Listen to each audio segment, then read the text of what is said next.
In this video, I'm going to show you how to make resin jewelry, which would be great for making necklaces, earrings, pins. But for this video, I'll be making cufflinks, which would be a great gift for your man.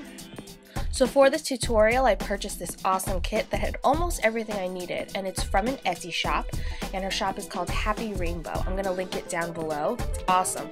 Her kit comes with all of these things. It comes with cups, popsicle sticks, the resin and the hardener, toothpicks and the bezels,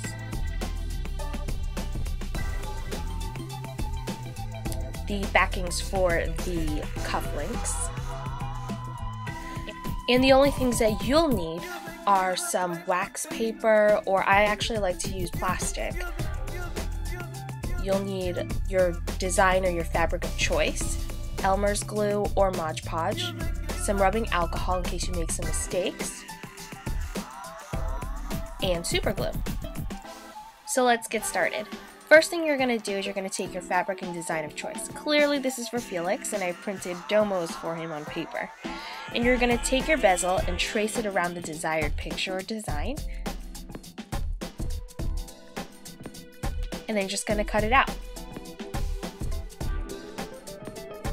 Here I also have a fabric design. As you can see, I traced a circle, and now I'm going to cut it.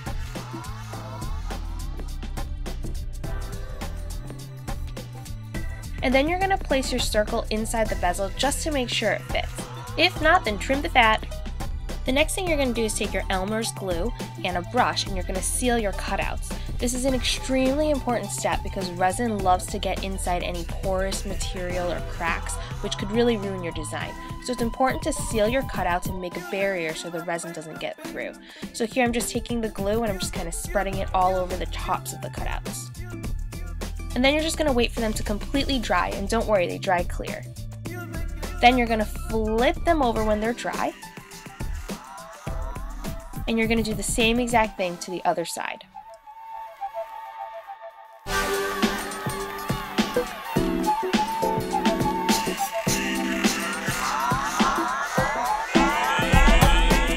You may notice that when your cutouts are completely dry, they might have some extra glue. You could just snip that off as well.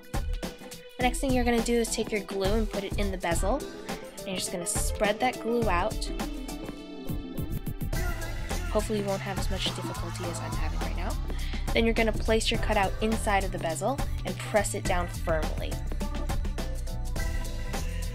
Then you're going to seal the whole thing shut, and you're going to place some glue on top of your design. So next what you're going to do is you're going to take your resin and your hardener,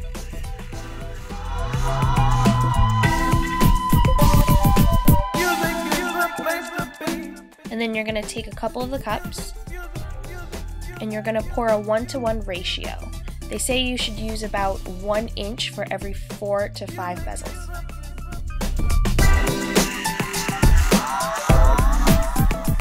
Then you're going to take a third cup and you're going to pour both of those contents into that 1 cup. Make sure you're in a very well ventilated place because this stinks. Then you're going to stir the product for about 1 minute. You may notice some little bubbles, but that's normal. Then it's time to pour. You have to be really careful because it can become really sloppy really quickly. You can use the toothpick or the popsicle stick to kind of help you out.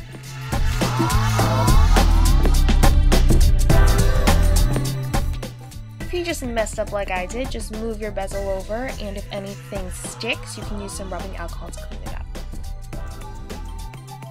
After you're done with this step, you're going to let all of your bezels sit untouched for at least 24 hours. Don't be tempted to touch them or else you might leave some fingerprints on them. Once the resin has completely set, you're going to use your backing of choice. Here I'm going to be using cufflinks, and I'm going to take my super glue and I'm going to place that glue on my backing of the cufflink, and I'm going to place it in the back center of the bezel. And then I'm just going to wait for that to dry.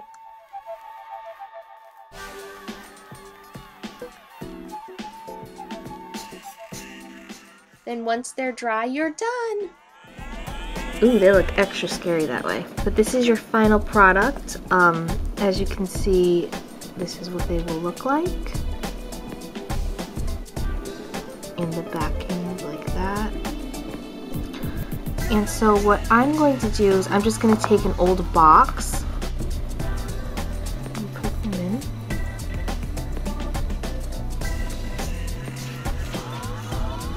Just like that. Turn them that way. I'm going to take those and put them in a box just like that. It's really fun. And then you can decorate your box any way you would like. And here is your gift. So I hope you guys enjoyed this tutorial, and I will talk to you guys next time. Bye!